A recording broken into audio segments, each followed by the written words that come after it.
All right, this is a second lesson on fundamental principles and techniques for alpine ski racing by me. And the last lesson we covered the first fundamental concept, which is a foundation for understanding all the techniques. So today we're going to cover another pretty simple, straightforward fundamental concept, the second one. It's on velocity, acceleration, force application, inertia, and minimizing the production of waste energies. Okay. So, just as a review, last time we said it is essential in order to understand ski racing techniques. I mean, you don't have to understand it if you just do monkey see, monkey do. Someone shows you what to do, right? But to understand the basis of these ski techniques, you have to understand energy management. Okay, it's just like what's the essence of dogfighting and fighter planes? Understanding energy management. Uh, all right. So there's different types of energy that are involved. All right. And we said that at the start of a race, you're at the top of the mountain. And there you have your maximum amount of stored potential energy within the position of your body. So start with the max potential energy at the top of the hill. And the idea is to maximize the conversion of this into this kinetic energy or speed. All right. So yeah, kinetic energy of the skier, it translates into greater speed, which means faster times. Okay, and to do this, you want to avoid or prevent converting this energy into waste energies. Example is kinetic energy of snow that is being thrown.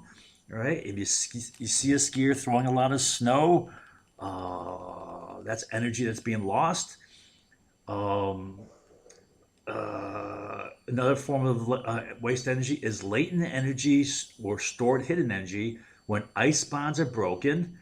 And here's an example. These are water molecules, right? And they link together when they freeze with these hydrogen bonds. Well, you break them. It takes energy to break them. All right, so you're wasting energy. And then thermal energy created by friction of the skis upon the snow, especially when you're skidding. Right? Skidding friction is much greater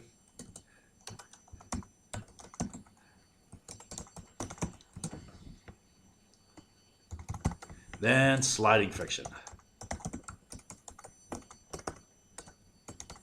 All right.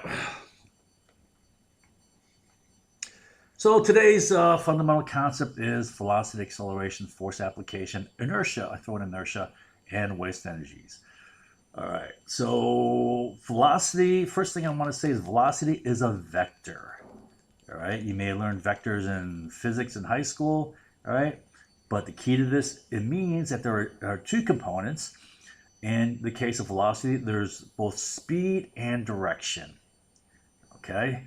Now, ski racing involves maneuvering around gates, which requires changes in direction, which is a change in velocity, regardless of what speed is doing, whether it's increasing, decreasing, staying the same. If you're changing direction, that's a change in velocity, no matter what. The objective, therefore, is to attain the necessary velocity change with a minimal loss of speed or kinetic energy. All right. A change in direction is a change in velocity, even if speed remains constant. Now, any change in velocity requires an acceleration, right? And that is an acceleration. All acceleration requires a force. So you get a force that creates an acceleration, and that creates a change in velocity. All right. Inertia is an object's resistance to acceleration. Now, this concept is not going to come into play until we look at force vectors. That's in the fourth lesson. But I want to introduce this now. So inertia is resistance to acceleration here, or inertia is resistance to a change in motion. That's another way of putting it. Same thing. Force is applied through the skis onto the snow. Now, force application is where kinetic energy of the skier can be converted into waste energies. Bleeding energy, scrubbing speed. For example, breaking bonds, Right, that consumes energy. Throwing snow, that consumes energy, and skidding friction, any sort of friction. All right. Uh, okay, shear force. Now, this is a term that's usually used in engineering and material science, right? It's one of the means of measuring the strength of a material. Let's say, I don't know, like a metal, like steel, right? A couple ways you measure it is one is with shear tests where you try to cut it, see, right? And or another one is called tensile stress where you try to stretch it. Either case, right, the shear force is the threshold force needed to break ice bonds by cutting it. All right, as a ski pushes against the ice, it scrapes or it breaks the bonds. So the energy consumed to break bonds is latent energy. The snow is then thrown. That's kinetic energy. Both are waste energies that diminish the skier's kinetic energy. So a key goal, therefore, is to attain the necessary force application without exceeding the threshold of force where ice or snow bonds are broken, shear force.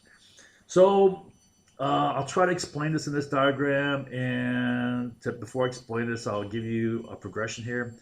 If you have spikes or excessive peaks in force application, right, it's going to increase the generation of waste energy. That's going to bleed energy and scrub speed. All right, so I'll try to explain this with this diagram.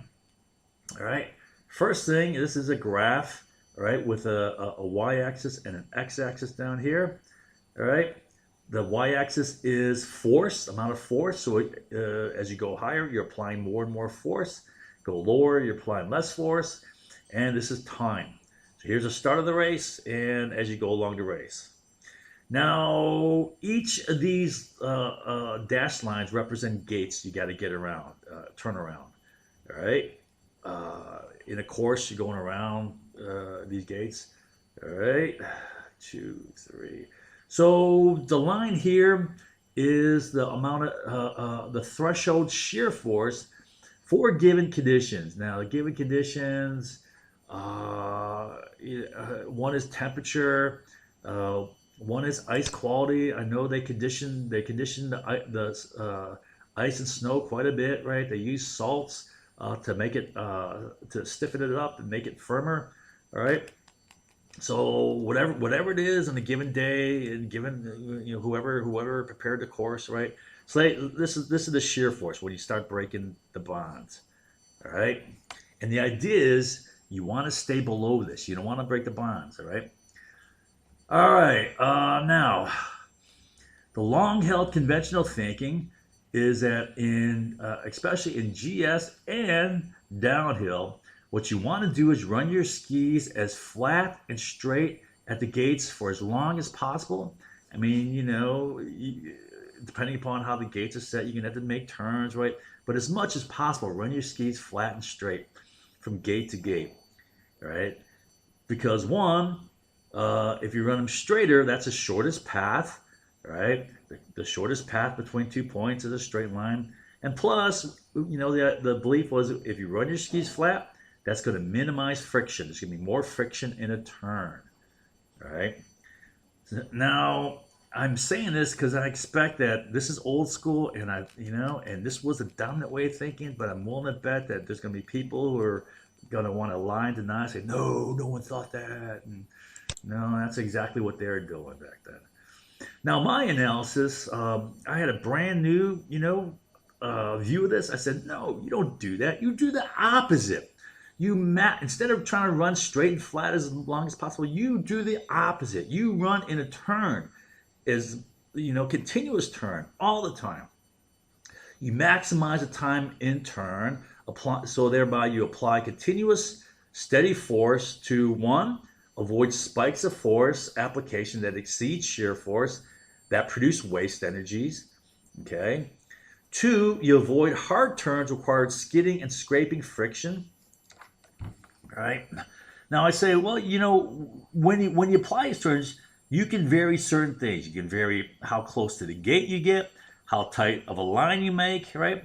And you gotta bounce that off with not exceeding shear force, right? When you make turns and when to make turns based upon the terrain. Now, I'm not going to explain this yet, right? This is going to be too much of a diversion. But if you have like terrain like a fall away drop off, or when do you want to make the turn? If the gate is located right at a fall away or right below a fall, well, you want to make that turn above that fall away, right? Because as you go with the fall away, you're going to lose contact with the snow. Anyways, I'm not going to explain it now. But you always want to keep force application below the threshold of shear force. So you do not generate waste energies. That's the idea. So the red represents a conventional way of thinking. The blue represents my way of thinking, which is what people are skiing today. Um, Trying to maximize in a turn. So you start off with in the conventional way with minimal friction here, minimal force application. You're just trying to run straight. When you get to a gate, then you slam in a turn. All right. When you get to this point here, you exceed the threshold force for threshold shear force, and you start throwing snow, breaking bonds, throwing snow. You see snow being sprayed. All right, and you come out of that turn here, and then you try to run it straight, right? But however, during this time here, you have scrubbed a lot of speed. So you may be going a little bit faster by running it straight than you are here, but you just lost a lot of speed here. You scrubbed a lot of speed, and you start down here. You got to start all over again, start accelerating. But for a long time, you're going slow, you're getting faster, faster, faster, then slow again. Boom, right? Right? Right? Slow, faster, faster, faster, faster, slow again. All right. Whereas in this case, let's see here. So I don't want to miss anything. Six. So when you reach these peaks, you're breaking ice bonds, throwing snow, which are waste energies that kill speed. The lost speed takes too long to build again, and you end up at the end with a slow time. All right. Even though you travel a shorter distance, so you're cutting it close to the straight line to gate, but making a hard turn. I'll explain it better when we get to this diagram here. But I'm just trying to introduce the concept right now. All right. Now, in this case, you're constantly in a turn, right? When you're making this type of run, you're making more sweeping, wider turns, but you're applying constant or near constant pressure throughout the turn. All right, and only you drop off pressure when you make the transition from side to side. Okay, so let's say you're in a right turn, which means your legs are laid out to the left. All right, when you make the transition, you come center line, pull your legs up, then shoot them out to the right and start the left turn. Right, but during that transition for a short period of time, you're applying no force. Right, you want to minimize the time in which you're not applying force. You want to get back on that turn right away to maximize the distribution of force application, right? And you see, when you do this, you never exceed the threshold for breaking ice bonds. I mean, you're gonna break it. Ice bonds. In some cases, you're gonna exceed it. This is not a perfect diagram, all right?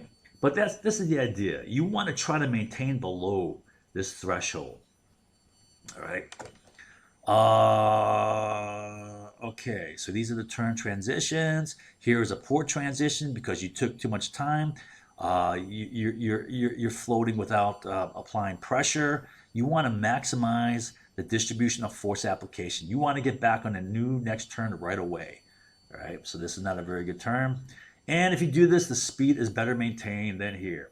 Now, even though you travel a longer distance and more sweeping turns, the advantage is you maintain a much greater overall average speed. And even though you're traveling a further distance, in the end, you're faster. All right. Now, that wasn't the conventional thinking, right? Until I started teaching this in about 2011, 12, right? I think it wasn't the first things I taught. The first things I taught were more upper body hip rotation, hip angulation, stuff like that. All right. Now, another factor I want to talk about, the last one I'll discuss today, is the difference between sliding friction and scraping friction. All right. Sliding friction being much less than scraping friction. All right. Sliding friction is when the skis are sliding across the snow when you're carving or running straight. All right. So even though you're in a turn, if you're carving, right, you have sliding friction. Now, if you put your skis, what they some say called sideways, right? When you throw a skid, which is like throwing out a hockey check stop, right, to get the skis around, right? The skis skid and they scrape, and you have greater friction. Plus, you're breaking ice bonds more when you do that. Because of this, you want to avoid skidding turns with scraping friction, which generates more heat. Because scraping friction has much more friction, generates more heat. All right. Skidding also exceeds shear force, breaking ice bonds and throwing snow, like I just said. Also, when you skid, you cannot store energy in the ski, which is wasted. All right. Now, this is for slalom and giant slalom because in Super G and downhill, you're going so fast that when you're in a turn, the skis are going to chatter so much, they're going to lose contact with the snow, right? Bounce around. And when that happens, the flex is lost and energy is dissipated. But with the slower speeds, at the more technical events, you can flex that ski and hold that flex, right? You start off by pressuring the tip, allow that point of maximum pressure to slide back to the tails when you come out of the turn. This will shoot you like a springboard. It's almost like, you're on a diving board, you come down, you press it down, then boom, it springs you up. So it's like storing energy in a springboard, which throws you up in the air, right? Same thing with the skis, it throws you out of the turn. And if you have sufficient counter rotation in your body, your legs will be thrown laterally across to the next turn. So it actually facilitates turn transition. All right. If you don't have counter rotation, it's going to throw your feet directly forward of your upper body, and you're going to flip on your back. And I'll show you a video of that. Right. Bodie Miller had a good one where his first turn he got flipped on his back, but I can't find that one yet. All right. So the idea is you want to carve turns as much as possible, right? To facilitate carving turns, you're going to do a technique which I'll teach you called slip and slide with your skis and counter rotation. It helps greatly in carving turns. All right, it helps greatly also in maximizing the distribution of weight across both skis because you pull them closer together, right? So here's a summary. If you skid, you're going to break more ice bonds, you're going to throw more snow, you're going to have more friction heat, and you won't be able to store energy within the ski. All right, so this is a real simple lesson. Hopefully it makes sense. Again, this is not the techniques themselves, but the foundation for doing the techniques, the principles behind it. Okay, that's it for that lesson.